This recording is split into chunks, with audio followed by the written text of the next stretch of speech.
For decades, we've been told where it's safe, where it's smart, and where we should or shouldn't build our lives. But what if the real story of living and investing abroad isn't what the headlines say? Today's guest has spent more than 25 years developing communities across Latin America, from Belize to Nicaragua and Panama, helping thousands of people rethink retirement, wealth, and what it truly means to live globally. Nicaragua has been so slammed in just the press, right? I mean, it just gets such bad public relations. My one top tip is forget what the media is telling you about Nicaragua. Forget about what the U.S. State Department website, travel alert, orange alert or whatever they call it, right? I mean, forget all that.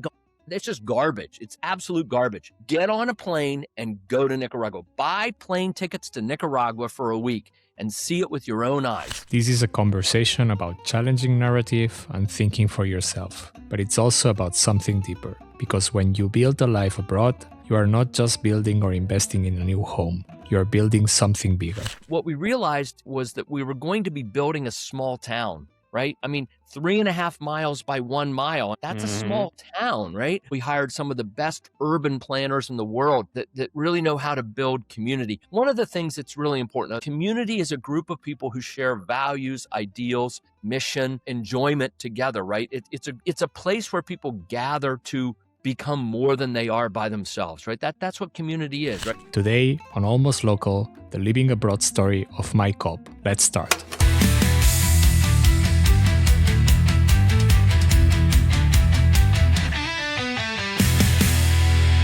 Who is Mike Cobb? Yeah, that is the big question, isn't it? Socrates, know thyself, right? But we won't go there today. So is in relation to this audience and I love talking about this because I was an expat for 14 years.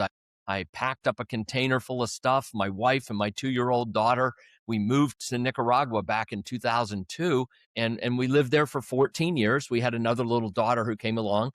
So we really raised our family in Nicaragua, which was a wonderful, tremendous expat experience. It's interesting. So I've been working in the region 33 years. I started a little mortgage company in Belize, which actually became a bank.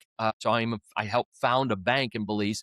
But the bank itself provides mortgages. We're really a mortgage company for North Americans and Europeans who want to own properties throughout Latin America, the Caribbean, but need to have a mortgage because no bank in the U.S. or Europe will lend you the money to buy a home in Belize, for example, or Costa Rica, and no bank in those countries will lend you the money because you're a foreigner, right? And so there was this big hole in the marketplace. So 33 years ago, my business partner and I started a little mortgage company.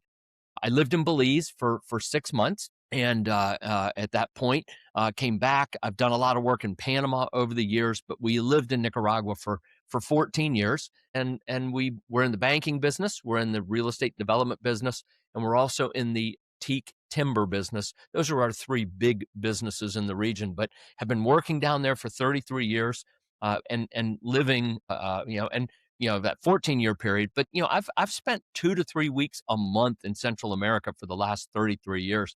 So I really, even though it wasn't, a lot of it wasn't a full-time expat experience, I've been immersed in that environment really for 3 decades and truly love the experience. It's there's a spirit of adventure, Mark, that I find in people who go overseas either to live or to work, and they're really just super fun, interesting people to be around. So yeah. But you're originally from United States? Originally from north of Pittsburgh, Pennsylvania.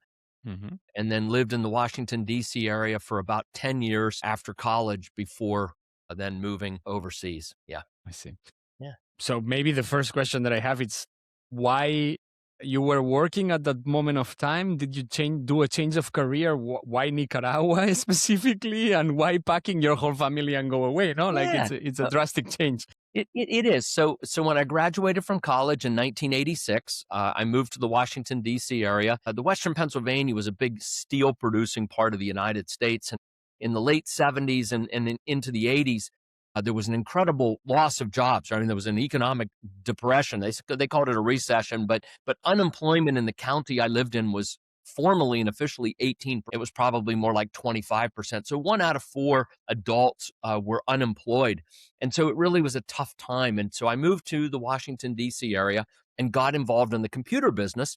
And I just was lucky, Mark. I was very lucky that I didn't know anything about computers, and I got in on the PC side of things at the right time, right place. And obviously, PCs went gangbusters, and I did very, very well. But somewhere in the middle there, about 93 into 94, that's when I started my little part-time business in Belize. I just went there on vacation with a buddy of mine, and we bought a couple condos. We started, this is long before Airbnb. There was no such thing, right? I mean, we put advertisements in the back of the Washington Post and the Pittsburgh Post-Gazette newspaper, physical newspaper, right? And we would mail people keys. We'd say, rent my condo for a week for $1,000 or whatever it was. And somebody would say, great. We'd mail them the keys, right? They could go crazy. So this was in the 90s, but then in 1998, left the computer business because our mortgage company was really going very, very well. We'd started our development company. We'd bought a small resort in Belize to rehab it and complete some condos that were under construction. And that was really where we got started. We got started in Belize, and then we started to look around the region for other countries where people might want to live. Because here's the reality. Not different, like if you go to a pizza restaurant, right? Some people want pepperoni, some people want vegetarian, some people want Hawaiian pizza, right? I don't know why anyone would want Hawaiian pizza, but they do. I don't think the Italians will like this, but yeah, sure. No, they won't. But anyway, but different strokes for different folks. And so as we started our development company, what we realized very quickly is some people want Belize, but just Caribbean and island and that kind of thing. But some people want Pacific Ocean. They want the big wide beaches and surfing, right? Or they want the mountains, so what we really very quickly realized was if we were going to build a development company that would serve a North American, predominantly North American consumer, although I think about 10% of our clientele are European, and what's interesting is about a quarter of our property owners are actually from the country we work in. Like in Nicaragua, I think it was like 23, a little over 23% of our property owners are Nicaraguan, right? Because I think there's this idea that if you build a planned community, it's going to be this expat enclave, right? And there certainly are expat enclaves all over the world. One of the things that we figured out very early was, look, we want to build something that's inclusive. And we're very, very honored that people in these countries have decided to own a home in one of our communities because it's by choice. I mean, like we build wonderful communities and we don't care who the owner is. It could be a American, Canadian, European, Nicaraguan, whatever, Chinese. It doesn't matter, right? We want to build communities that work and feel good. And again, that spirit of adventure is maybe the thread that weaves through most people looking at being outside their home countries. So, okay, makes sense. And when you were working in Belize, for example, or you started the mortgage company and then become a bank at whatever point, you were going back and forward. Yes. So when that grew up, the move to Nicaragua was because you felt that it was necessary to be in the region, in the area that you were working with, or? Good question. It was interesting because the property in Nicaragua is a huge property. I mean, it's 3.5. So let me use kilometers. It's 6 kilometers of coastline, 3.5 miles, a little over 3.5 miles of coastline, 1,000 hectares, right? Which is 2,500 acres. It is a massive piece of property. And so as we got into it and we realized that, and this sounds a little bit strange to say, but what we realized was that we were going to be building a small town, right? I mean, 3.5 miles by 1 mile. I mean, like that's a small town, right? Yeah. And so we went out and we hired some of the best urban planners in the world that really know how to build community. One of the things that's really important, I use the word community, but I use it very intentionally. Right? Community is a group of people who share values, ideals, mission, enjoyment together, right? It's a place where people gather to become more than they are by themselves, right? That's what community is, right? It's a family. It's a larger family, right? And so there are ways that you can build physical infrastructure, the way homes are aligned to streets, things like a sidewalk on both sides of the street, right? With shade, like in hot environments, right? Mm-hmm. Nicaragua is a warm environment, tropics, right? In the tropics. You want to have shade on your sidewalks, but you want to have a sidewalk on both sides of the street. And you want to make sure that people's homes front to the street, they have front porches. You want to create walkable neighborhoods. And when you create walkable neighborhoods, and the sidewalks are just one part of it, but it's an important part of it. And the other thing they know is that if you can walk from one point to another in less than 5 minutes, most people will walk. If it's more than 5 minutes, just a stroll, just a comfortable walking pace, if it's more than 5 minutes, they'll drive. And so what you do is you create clusters with things like restaurants and services and maybe the pool and other things that are places where people collect, tennis courts, the golf course, whatever. You put all of these things within a 5-minute walk, and then you give people shady sidewalks to walk on, right? People will walk. And when people are walking down the sidewalk and they see somebody sitting on their front porch, like you say hi because you're just 20 feet away. Hi, good morning. Or, hey, I saw you at the tennis courts yesterday. I didn't know you played tennis, but why don't we get together tomorrow and play tennis in the morning or whatever it is? Or so you create opportunities for people to encounter one another. And when people encounter one another in pleasant environments on the sidewalk or, at the tennis court or at the bar or whatever, they start talking. And when you put these things together, here's the key word: community can happen. It's not guaranteed to happen, right? But it cannot happen if people don't have places and happenstance meeting. Like, you give people the opportunity to connect with one another. Do that, community can happen. And it almost always does, because people are generally social and we want to make new friends and build networks and community, right? And so when it was time for us to take our Gran Pacifica land, the big land that we owned, and turn it into, the beginnings of a small town, it really required a full-time presence by one of the principals of the organization. And I stuck my hand up and said, "That's me. I'm going. I want to go." And I'm really glad I did. My girls, because we went to Nicaragua. I spoke no Spanish. My Spanish is still miserable. But we had a 2-year-old who didn't speak any Spanish. My wife spoke none. We went to Nicaragua and we put them in a German school. We put Mandy, the oldest, in the German school. Why? Because they taught in Spanish and they learned German as their second language. We spoke English at home, right? So, so Mandy and then Emily, who came along a couple of years later, they are truly trilingual, but more importantly, bicultural. They are bicultural. And the powerful thing, and this is really important for parents. I don't know how many parents are listening to this, but as a parent, I think the greatest gift I have ever given my children is the conscious understanding that there's something that's called culture, right? I think if you grow up in a single culture, like the U.S. is pretty tough. Europe, I think you've got a good blending of cultures. People move across, and I think it's a lot more natural. But in the United States and Canada, what tends to happen is you grow up in the U.S., you grow up in Canada, and you never experience a second culture. And because you never experience a different culture, you don't even consciously understand that your beliefs, your ideals, your living, everything is within a culture, right? And so, but when you break free of that and you know that there's something called culture that shapes who you are, how you think, how you act, how you talk, how you believe, right? Now, all of a sudden, the world is infinitely bigger. And I truly believe that the biggest gift a parent can give a child is the ability to understand that there are more than one culture. And you do that by putting your kids in another culture so that they have something to compare and contrast, right? I truly believe that's the best gift any parent can give their beyond love. Love's the most important gift you can give your kid, right?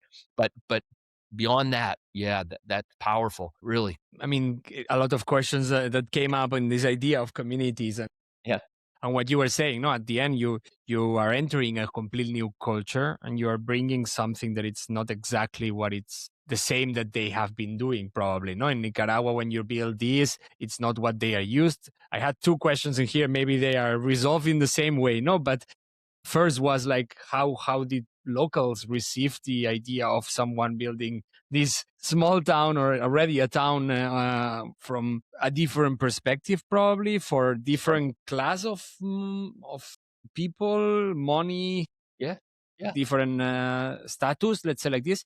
And the second question that I had is like, how do you try to balance this? No, how do you try to bring the cultural respect or integrate the local culture inside of these communities when you are building it with external ideas? I mean, in the sense of like, I don't know, you bring people who might have urbanistic plans completely different of what the country it's used to, for example, in that sense. No, great, very insightful questions, Mark. Let me start by answering the second part of the question, then we'll go back to the first part. The second part was, how do you kind of bridge the cultural differences or enter into a new country or enter into a new community? And for me, it's really simple.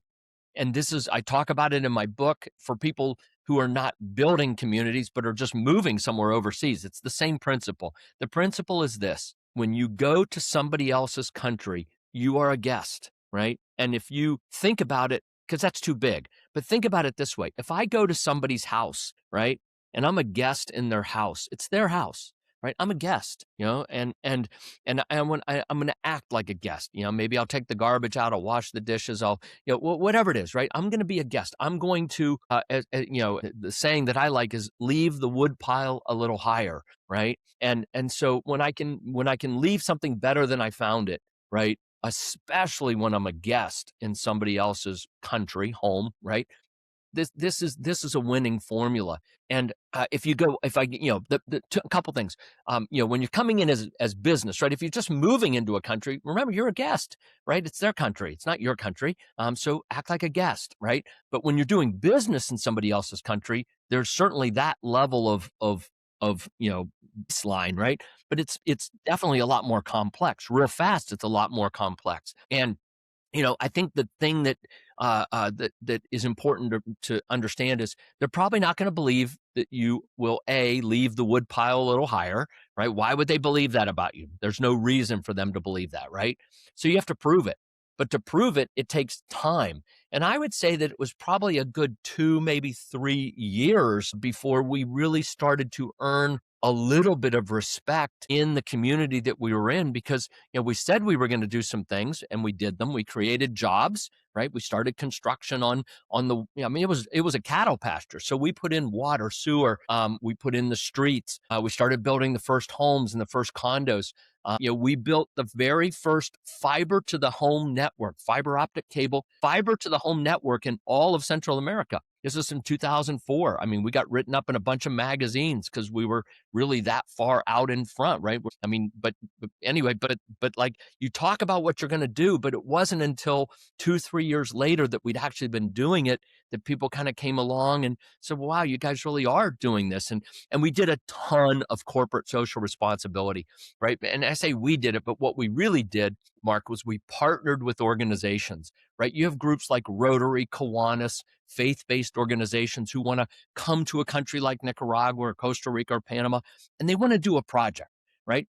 But what they don't want to do, or what they don't really know how to do very well, is what I would call all of the inbound logistics, right? Who's going to pick them up in a bus at the airport? Who's going to arrange their hotel? Who's going to arrange the meals? And if they need equipment, let's say they're going to build fences. We work with a couple Rotary groups. They love to build fences around schools, right? They needed the equipment. They needed a welder. So we would handle all of this kind of logistics so that when that Rotary group came in, they could just go do what they wanted to do.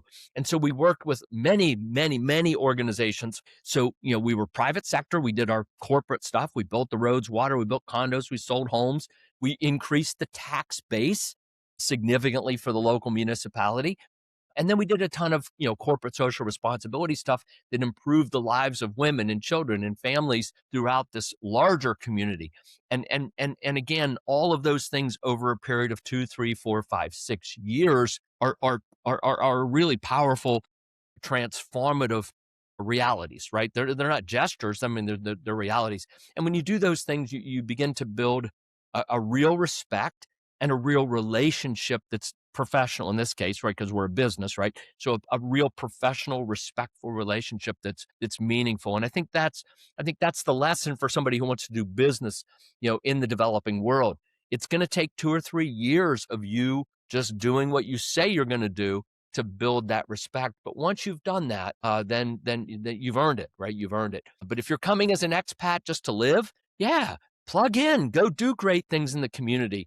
One of our residents loves to play guitar, so he found a really good deal on guitars. Went to one of the local department stores, and I think they had guitars for like $30 a piece. So he bought 10 of them, and he took them up to one of the schools, and he said, "Hey, if you show up here every Tuesday, bring the guitars. We'll take class for 30 minutes, and at the end of the semester or whatever, if you can play these 5 songs or whatever, you get to keep the guitar." Right? Because he loved guitar. He loves music. And so he helped 10 kids learn how to play guitar. Right. And he doesn't speak Spanish. He didn't. Now he speaks Spanish. But at the time, he didn't really speak Spanish. Right. But he didn't need to speak Spanish. He just needed to be able to, so like, and he really threw himself into the local community. And it was wonderful both ways. Right. The kids learned how to play guitar, but he felt good that he'd done something wonderful to help some kids learn how to play guitar, right? So I think these are the kinds of things we can do as an expat that make our lives meaningful.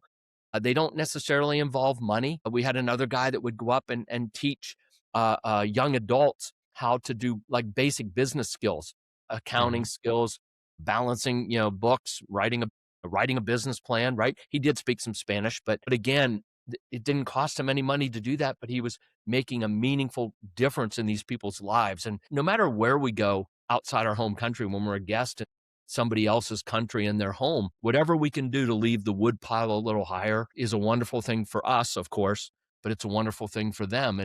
And that's, to me, that's the magic of it, really. Wonderful. I mean, I was just thinking a little bit, no, in this sense, because you heard, I mean, I've never lived in one of these communities itself. Like it's less common, I would say, here in Europe also, like compared to the US or like to South Africa or other places in the world where you kind of live on your neighborhood and everything is already packed, as you said, not for walking 5 minutes away from home. So I was wondering, like, because you hear from experiences of people that, for example, in South Africa, this kind of like condo that they are close inside of it and you never leave outside of this place. No, so I wanted to ask if it was a little bit different in the sense of like that merging of these communities with the local community and the local culture was really happening. Thanks a lot. You responded to that. I think it's also the willing of everyone going there, not to also do it. So, I would say now that we entered a little bit into Nicaragua itself, I will jump to the fast reply questions. I ask always the same 12 questions to everyone to try to get to know. I mean, you lived 14 years in there, so I'm pretty sure that you have stories around it and you know it. But yeah, to get to know a little bit more about your life in Nicaragua itself and how was things during that time. And the first question that I have is, how is cultural adjustment? The thing that took you a while to get used or adapt yourself while living there? Yeah, great question. I think that, culture shock, I write about this in my book, right? I think the big things we kind of expect and we're ready to handle them. There is one big thing, and I'll come back to it in a second, but for most people, and for me too, it wasn't the big things. Like, you're ready, like, okay, I got to deal with this. So we're going to deal with it, right? It's the ankle biters. It's the tiny little TTTTs that just, like, and one of them that drove my wife nuts with the parking attendants. You have these guys that basically have whistles and flags and they're trying to get you into a parking spot, right? The reality is most of these people, in fact, I would say probably all of them, they've never driven a car in their entire life. So here they are whistling and waving flags, trying to get you to park and whatever. And they've never done it. And so and they get in your way and whatever.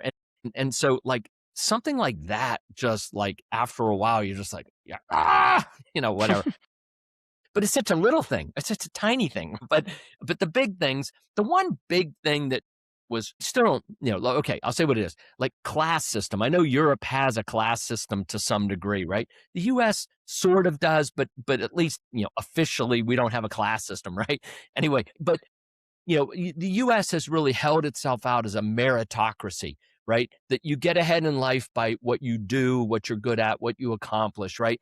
And just because your last name is something, right, doesn't mean you're better or whatever, right? But in Latin America, there's really a class system, right? Where there's a certain set of families that kind of, like run everything, own most things, whatever. And then there's a tiny, that's actually a moderate middle class. It's growing, a moderate middle class. And then a lot of, poor people, right? And what was hard for me to first intellectually understand was, how could somebody think they're better than somebody else, right? Because of their last name, which they do. My last name is something, and so I'm better than you, right? I mean, like, I don't understand that. Coming from a merit system, I'm like, well, what does your last name have to do with anything? Like, you were born with it, right? So there's that, right? But the thing that was even harder for me to understand was how somebody who was in the poor class could say that those people were better than they were, right? I'd be like, wow. I mean, like, okay. I mean, so intellectually, I think, I'm kind of like, I understand it intellectually. I've read books about it. Like, I kind of get it. But here in my heart, I get it. So I don't get it, right? I don't get it. I understand it, but I don't get it. I think that particular issue was a hard one on the big level for me. And it took me a long time to kind of get there. But my experience has really shown that it's really the small ankle biter things that really are the more troublesome adjustment issues than the big ones. The little things, yeah. Yeah. Second one that I have is social life. How did you meet new friends or meet new people in Nicaragua during that days? Two easy answers. One, we went with a 2-year-old school. We dropped her into a school. We met other parents with kids, that. But the other thing was I joined the Rotary Club. And so immediately met, I don't know, 30, business people in Managua, many of whom had kids. So there was the kid component too, but the professional relationship. So I'm a big fan of immediately joining a club or an association, like a service organization, right? Or by the way, I do a lot of work in Panama. Panama has far more clubs. Like, if you're an actor, like you love to act or you love to sing, or maybe you're gay, and so they have gay groups, they have hiking groups, they have card clubs, they have tennis groups, right? They have Rotary and other service organizations, right? So there's so many organizations and activities that are available. I'm a huge fan of, as soon as you get there, join a service organization first, but then get involved in different clubs or activities that you like or you think you might like, because you will meet other people. And the truth is that so many people speak English, right? English is the language of TV and music. I mean, there's other language. I get that, right? But my experience has been, I have found, I was in Mongolia this summer. Last summer, I went to Mongolia. I expected nobody to speak English. I had I don't speak Mongolian. I had no problems getting around in English. And so I think if you're an English speaker, you can go and join clubs or activities and find other English speakers, native, maybe they're Panamanian or Nicaraguan or Mongolian, whatever, right? But you can find that. And so joining those types of clubs and activities are critically important for building a new social network. Makes sense. I will skip the third one because your response, it was about languages actually. So you're ready to talk about it. I will jump to the next one, which is basically cost of living. Like, in comparison to the US, is it much lower? What is surprisingly cheap? What is surprisingly expensive? A little bit of an overview of what is the cost of. Yeah, I for example, let me use 4 quick countries: Belize, Nicaragua, Costa Rica, and Panama. Costa Rica is by far the most expensive. Nicaragua is the least expensive. Belize and Panama are in the middle. If you're in an urban environment, if you're in San Jose, for example, you might have a lifestyle that's 20 or 30% less expensive than the US. Say, not New York, not San Francisco, but any other kind of Midwest city in the United States, right? Cost of living's tough because even in the US, it varies a lot, right? Or in Europe, right? But anyway, figure, Costa Rica, 20, 30% less if you're in an urban environment. Managua, maybe half, right? If you're rural, if you're outside these urban areas, your cost of living can go. I mean, I would say in Nicaragua, you could live on a third of what it would cost to live in rural environment in the United States. It's significantly less expensive.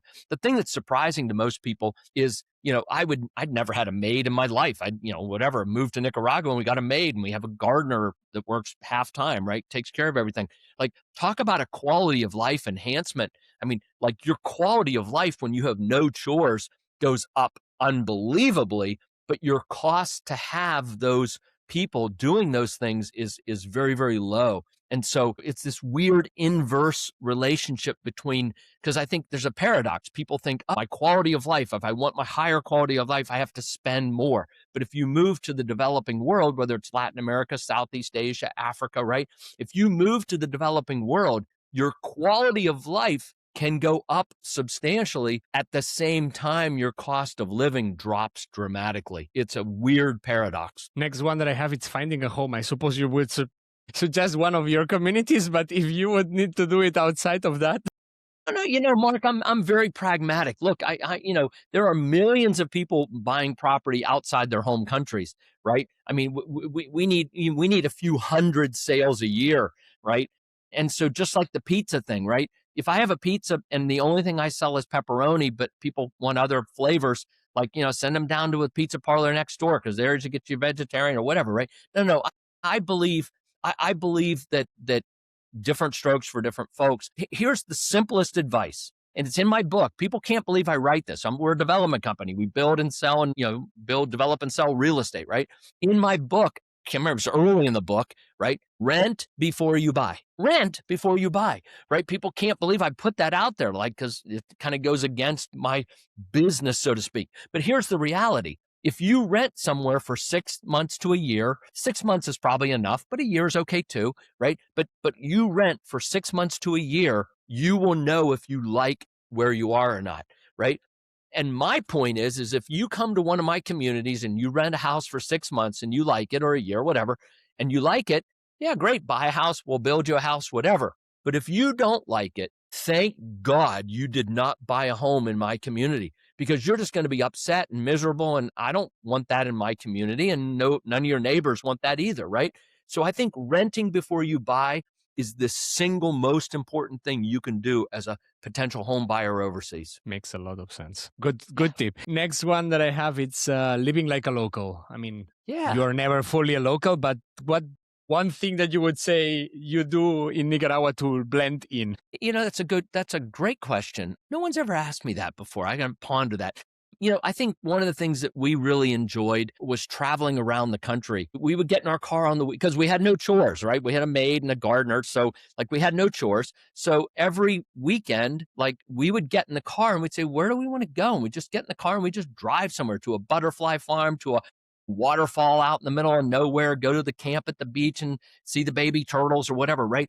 And I think that those were the kinds of things that really got us out into areas where we saw no other foreigners. Like, we were on dirt roads that kind of didn't look like they were roads, right? And you would bump into people at the waterfall and they were always Nicaraguan. Like, there were no other gringos there, right? So we became local in the sense that we found places, we did things that put us into environments where we were the only non-Nicaraguan. And that was my choice because we wanted to do those things. But I think there are other ways you could kind of go local as well. But that was our methodology. Yeah. Next one that I have, it's the work life. How would you describe the work culture in Nicaragua? Yeah, I mean, the country is a lot of different things, just like any country has different areas and different cultures. But, Managua, the capital city where our offices are, our resort property is about an hour west of Managua on the coast, right? So on the Pacific. But the main, airport in the main city is Managua. It's a strong work culture.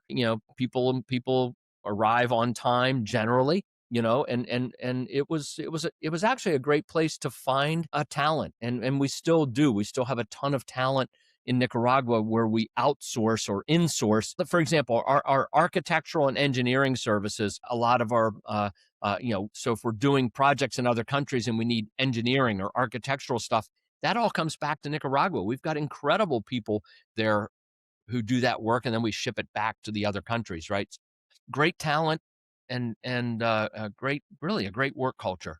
Yeah. You touch upon the next one a little bit, grab a car and going around, but how do you get around? Like, there is a public transport system at all? You really require having a private car? Yeah, I'm a big fan of. I mean, look, I'm from the U.S.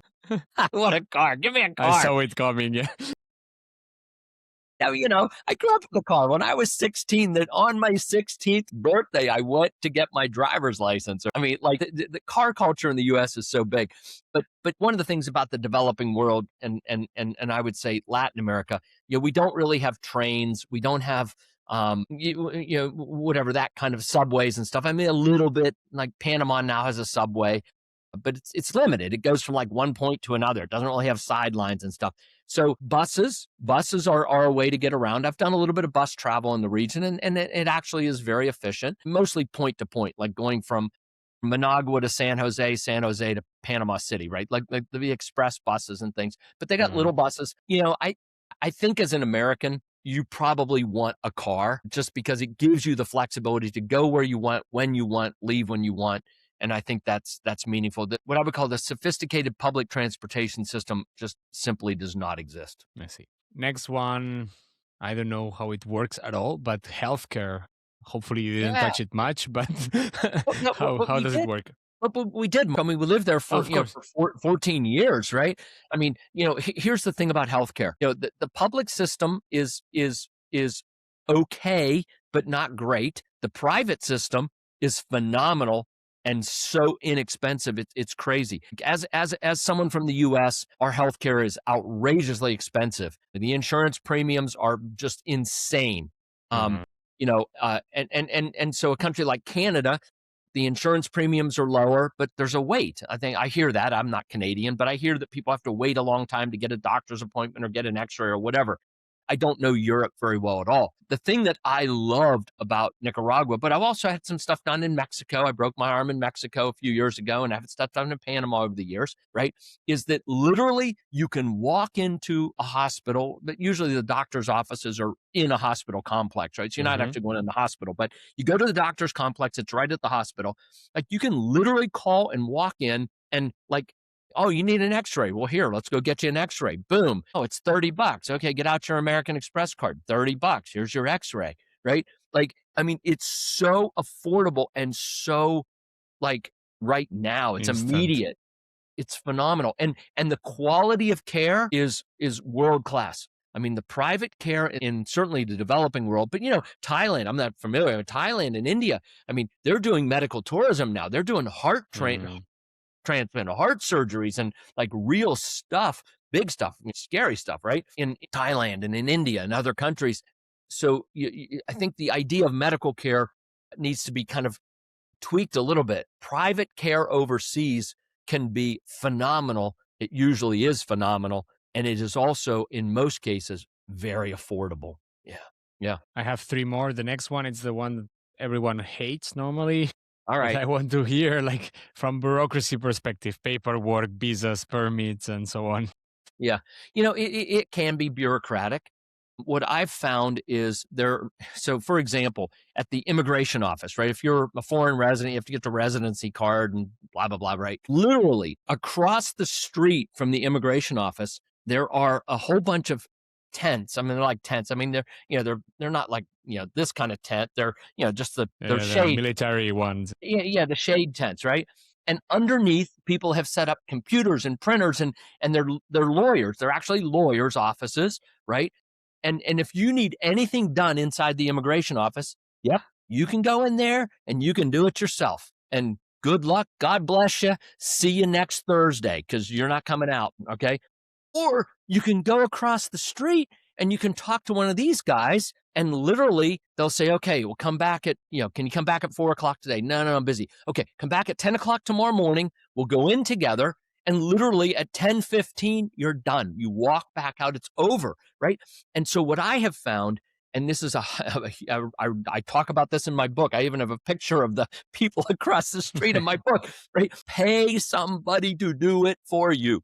Pay them. Like this is what they do. They know everybody inside, right? And so like give this, whatever. And it's usually so inexpensive.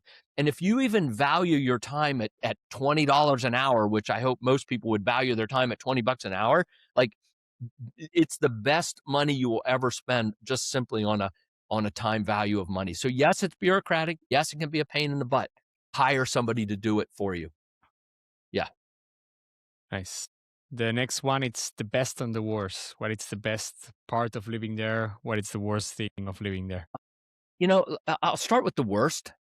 The worst thing about living in a developing country for most people, it wasn't really the worst for me, but it is the worst for many people. And that is that you actually have to see poverty up close all the time, right? I mean, I think it's true. I was in Thailand not long ago and in Cambodia, right? I mean, you see poverty up close. It's right there. Like in the US and in Europe, yeah, there are neighborhoods and cities you probably don't go to because it's the poor area, right? So you don't really have to see poverty. But in the developing world, you got really nice houses and cardboard shacks, and they're right next to each other, right?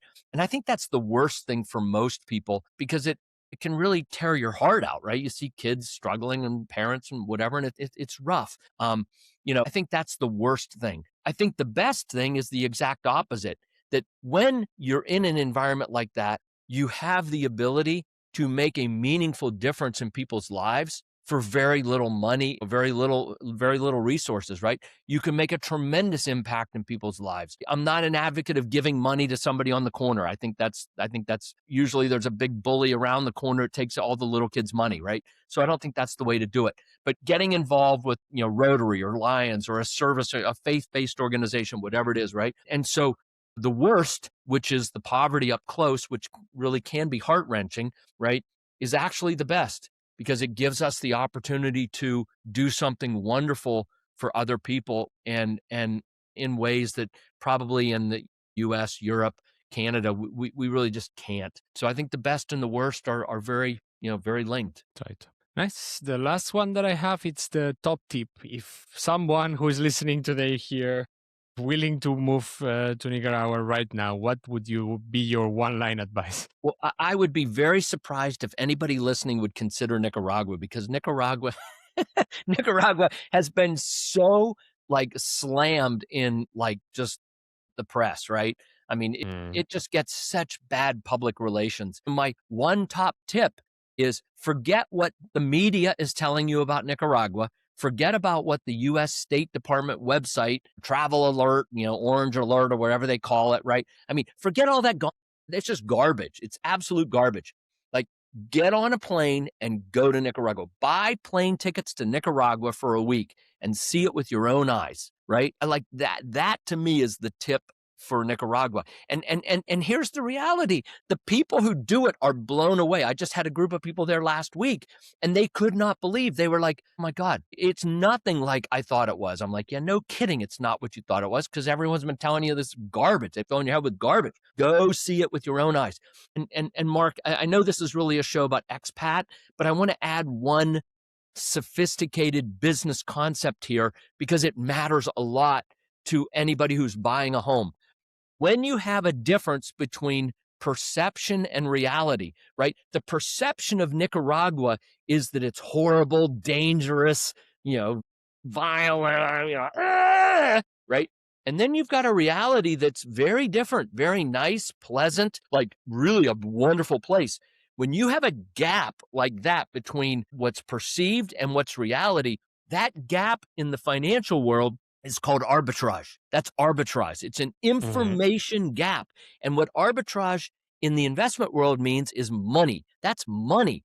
So if you went to Nicaragua and you went to Costa Rica, they're neighbors. So at one point they're touching, right? But if you just said 50 miles on one side of the border in Costa Rica, 50 miles on the other side of the border in Nicaragua, you had identical properties. The price difference would be 3 to 5 times different. 3 to 5 times different. So an oceanfront house in Costa Rica, right, is probably $1.5 million, $2 million. An oceanfront house in Nicaragua is $400,000-$500,000. So what's that? 3 times different, 4 times different? I don't know. Do the math in my head, but you see the difference. I mean, 4 times different, right? 400 versus 1.5 or 1.6, right? I'm sorry, Like, that's a lot of money. That's a lot of money difference. And again, it's only an information difference. It's the same house, it's the same ocean, it's the same sun, it's the same glass, the same concrete, the same faucets, the same. The only difference is the word Nicaragua and Costa Rica. And so there is an arbitrage situation right now, which means as an expat, not as an investor, as an expat, you can have the same quality of life, an awesome quality of life, for like a way less cost of acquisition. That's the arbitrage. So the one tip I always tell people is go see it for yourself. Forget the garbage people have been filling your head with. Go see it for yourself. And if you agree, you're gonna get this big chunk of money, either as an investment or in a savings if you're buying a home for yourself. Nice. Thanks a lot for all the responses, Mike. I will switch things up a little bit, and I will jump to the mini game. I will checking the time. I will do it a little bit. I would reduce the amount of ones that I will do. And I'll make my answers really short. Okay. No, that's good. That's good. I call this one global investor or global myth. So basically, I would give you a sentence, and you must tell me if you, from your experience, you consider that this is true. It's really what it happens when you invest abroad and you be a real estate abroad, or it's a complete myth. First one that I have, it's you need to be extremely wealthy to invest in real estate abroad. Myth. Direct and straight. Easy. Myth. Nice. Next one that I have, it's international real estate is always riskier than investing in your own home country. Myth. If you do proper due diligence, if you do the same amount of due diligence that you do in the United States or your home country, it is no more risky to own property overseas. You should only buy property abroad if you plan to live there in full time. Myth. You recommend buying in the sense of like short term, or even for renting in that sense? Like it depends on the country or the part of the country, right? I think there are places that you can get short-term cash flow, rent and Airbnb, or put it in a manager's program, right? A rental management program. So that would be more your short-term cash flow. I think there are places like Nicaragua, for example, where you've got this big arbitrage that you could just buy a piece of land and sit on it for 10 years. And it will double, triple, quadruple in 10 years, right? And you're not doing anything, right? So that's more of an appreciation play. So depending on what country or what part of a country you're looking at, you can really dial in, am I looking for appreciation of asset, or am I looking for cash flow? So I think in either case, there are opportunities to own a property without living in it that will do well for you. Yeah. I see. Last one that I have, it's alternative assets like TIC are just a niche investment for adventurous people. All right. True. They are a niche investment for adventurous people. I agree with that. But I would say that it's not only for that. But I think that's a true statement that it is a niche investment, but I like it because, we talk about, first question, do you have to be really wealthy to invest overseas? With our TEAC program in Panama, which we now have several thousand people who have become owners with us, and they own teak. They own a teak farm. They own a small little teak farm that we set up and plant and manage for them, right? For as little as $1,500 down, $1,500 down, and then I think monthly investments of like $250, $60 or something, right? I mean, so we've really opened up the affordability of the teak ownership. Again, you become a landowner in Panama. You're a real estate owner in Panama, right? With teak trees going on for as little as $1,500 down. I think an outright investment, it's about $9,000. So like all of a sudden, this world of affordability and accessibility to the small, savvy, adventurous investor is possible. Yeah. Nice. You talk a bit already about pieces and bits of your book, but Mike, I leave you now the space to talk about any project that you're currently working on, your book, whatever it's happening around, and also how can my listeners get in contact with you if they are interested. Mark, thank you. You know what? I'm not going to talk about our projects. I mean, we've got wonderful things going on all over Central America, everything from a Belize Marriott resort under construction. We've got beautiful communities in Nicaragua and Panama coming online. So, I mean, we've got a lot of things going on in the region. So if you're thinking about Central America as a place to possibly look for an investment or a home, I'd love to hear from you. But the thing that I want to put out today is the one single thing is if you're looking for a property outside your home country, you could be in Italy, as you are, Mark, looking for a property in India or Africa or Thailand. You could be someone in Thailand looking for a property in New Zealand.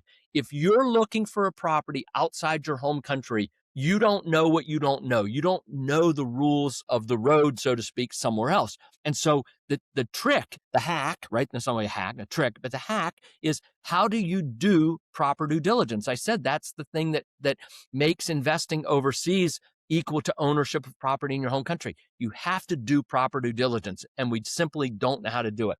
This book right here, my book, How to Buy Your Home Overseas and Get It Right the First Time, right? How to buy your home overseas. There we go. How to buy your home overseas and get it right the first time.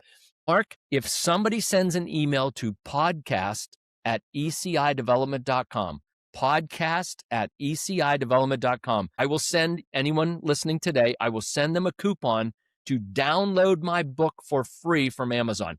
I'll pay for it. I'll pay for it. Send an email. I'll send you the coupon. You go to Amazon. You can download the Kindle version. It's my gift to anyone listening today, because truly the most important thing is for somebody to, if they're going to buy a property overseas, is to get it right the first time and have a wonderful experience. Talked about it before. There are millions of people buying property outside their home country, and most people do a pretty good job of it. But a big chunk, sadly, don't, because we rush into things. We don't know what we're doing. We don't know the right questions to ask. And it turns out to be a miserable, horrible experience. And I want to eliminate that to the biggest extent possible. And my book gives you, the consumer, the ability to ask better questions and do the kind of due diligence that will let you have a wonderful experience in that overseas ownerships. Yeah. Thank you. Yeah, thank you, Mark. Great, amazing. Thanks a lot. I mean, I will put the email address in the description and all the links to the book. So thanks a lot for the offer for the listeners. I really appreciate it, Mike. It has been a pleasure. Thanks a lot for accepting the invitation to the show and for being here today. As always, for the listeners, if you enjoyed today's episode, just don't forget to subscribe and give some love to the show, but also check out Mike's book. Until the next time, keep exploring, stay curious, and see you in the next episode.